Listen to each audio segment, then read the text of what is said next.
செல்வ வளம் தரும் வல்லக்கோட்டை முருகன் காஞ்சிபுரத்திலிருந்து 32 கிலோமீட்டர் தொலைவிலும், கிழக்கு தாம்பரத்திலிருந்து முடிச்சூர் ஓரக்கடகம் வழியாக 28 கிலோமீட்டர் தூரத்திலும், ஸ்ரீபெரும்புதூரிலிருந்து 10 கிலோமீட்டர் தூரத்திலும் உள்ளது வல்லக்கோட்டை சுப்பிரமணிய சுவாமி திருத்தலம்.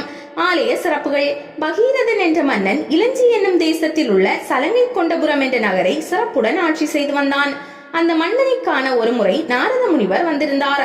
ஆனால் தான் சிறப்பான ஆட்சியை வழங்கும் ஒப்பற்ற அரசன் என்னும் ஆணவத்தில் இருந்த அந்த மன்னன் நாரதரை மதிக்காமல் அவமதித்து அனுப்பி வைத்தான். இதனால் கோபம் கொண்ட நாரத முனிவர் அருகில் இருந்த காட்டிற்கு சென்றார். அங்கு வழியில் கோரன் என்ற அசுரனை சந்தித்தார். அவன் பல தேசங்களுக்கும் திக்விஜயம் செய்து வந்திருந்தான். அவனிடம் பகீரத மன்னன் தன்னை யாரும் வெல்ல முடியாது என்ற ஆணவம் கொண்டுள்ளான். நீ அவனை வெற்றி கொண்டால்தான் உன்னுடைய திக்விஜயம் முழுமை பெற்றதாகும் என்றார் நாரதர்.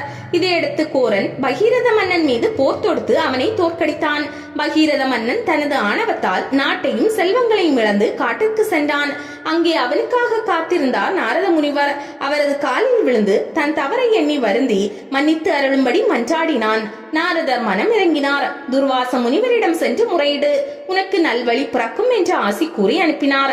வெள்ளிக்கிழமை விரதம். பகீரதனும் துர்வாச முனிவரிடம் சென்று நடந்ததை கூறி மனம் வருந்தி தனக்கு நல்வழி காட்டுமாறு வேண்டி நின்றான். துர்வாச முனிவர் பகீரதனுக்கு சில உபதேசங்களை வழங்கினார். அதன்படி வெள்ளிக்கிழமைகளில் விரதம் இருந்து முருகப்பெருமானை வழிபாடு செய்து அழியாத பேர் பெற்றான் பகீரதன். அப்படி பகீரதன் வழிபட்ட சிறப்புக்குரிய ஆலயமே வல்லக்கோட்டை முருகப்பெருமான் திருக்கோவில். வள்ளி தெய்வானை உடனாய கோடையாண்டவர் என்ற பெயரோடு இங்கு இறைவன் அருளாட்சி செய்கிறார். பழமை வாய்ந்த இந்த ஆலயத்தில் தன்னை வேண்டி வரும் பக்தர்களுக்கு தீவினைகளை அகற்றி நல்வினைகளை வழங்கும் அபேகரத்துடன் நின்ற கோலத்தில் முருகப்பெருமான் வீற்றிருக்கிறார். இந்திரனால் அமைக்கப்பட்ட வஜ்ர தீர்த்தம் இங்குள்ளது. பகீரதன் விரதம் இருந்து விமோசனம் பெற்ற நாள் வெள்ளிக்கிழமை. எனவே இங்கு வெள்ளிக்கிழமைகளில் சிறப்பு வழிபாடுகள் செய்யப்படுகின்றன. 7 வெள்ளிக்கிழமைகள் தொடர்ந்து விரதம் இருந்து முருகப்பெருமானை வழிபட்டால் இழந்த செல்வம் திரும்ப கிடைக்கும், சகல நன்மைகளும் பெறலாம் என்பது நம்பிக்கை. ஆலயத்தின் உட்பிரகாரத்தில் அகத்தியர், அருணகிரிநாதர், பட்டினத்தார், பாம்பன் சுவாமிகள், வள்ளலார் ஆகியோர் திருமேனிகள் வரிசையாக உள்ளன. பிரகாரத்தில் விஜய கணபதி, சண்முகர், தேவி கருமாரி, உற்சவர் ஆகியோரது சந்நிதிகள் காணப்படுகின்றன. இந்த ஆலயத்தில் கந்த சஷ்டி, மாதாந்திர கிருத்திகை, ஆடி கிருத்திகை, தமிழ் புத்தாண்டு, தைப்பூசம், பங்குனி உத்திரம், வைகாசி விசாகம் ஆகியவை வெகு விமர்சையாக நடைபெறும். அருணகிரிநாதர் பாடிய தலம். அருணகிரிநாதர் தலை யாத்திரையாக பல ஆலயங்களுக்கு சென்று வந்தார்.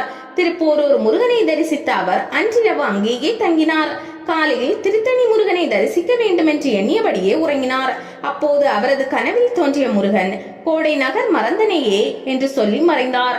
மறுநாள் காலையில் எழுந்த அருணகிரிநாதர் கனவில் தோன்றிய முருகப்பெருமானை நினைத்தபடி திருத்தணி செல்லும் வழியில் வல்லக்கோட்டை திருத்தலம் சென்று அங்குள்ள இறைவனை தரிசித்தார்.